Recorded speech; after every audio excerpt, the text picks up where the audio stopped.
السلام علیکم. آج کے اس ویڈیو میں ہم ایکسرسائز نمبر 87 کی ٹرانسلیشن دیکھیں گے، اور اگر اس میں کوئی بھی مسٹیک ہو تو مجھے بھی منشن کر دیں تاکہ میں بھی اس کو کریکٹ کر سکوں، اور جو اس ویڈیو کے دیکھ رہے ہیں وہ بھی کریکٹ کر لیں. سو اسٹارٹ کرتے ہیں ایکسرسائز نمبر 87. لاہور شہر سیاست ہی نہیں ثقافت کا بھی قدیم مرکز ہے.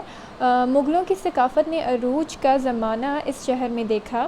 سکھ ثقافت کا مرکز بھی یہی شہر تھا. علم و ادب کی ثقافت بھی اسی شہر کے حصے میں آئی. اہل تصوف کا بھی یہ مرکز تھا. تصوف کی مشہور کتاب کشف المحجوب کے مصنف حضرت علی حجویری المشہور داتا گنج بخش بھی اسی شہر میں مدفون ہیں. انگریزوں کے دور میں بھی لاہور کا فیشن پورے ہندوستان میں رائج ہوتا ہے. قیام میں پاکستان کے بعد بھی اس شہر کی اہمیت کم نہیں ہوتی. سو اب اس کی ٹرانسلیشن دیکھ لیتے ہیں ایکسرسائز نمبر 87 کی. Lahore city is not only of politics, but it is an ancient center of culture.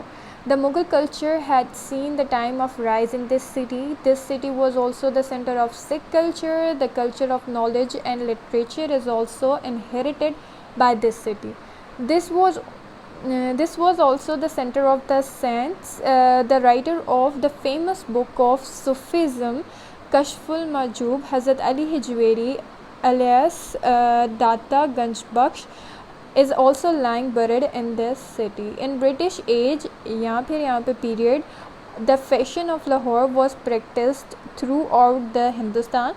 The importance of this city has not decreased after the establishment of Pakistan.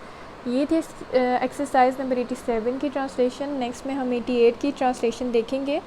جب تک کے لیے اللہ حافظ.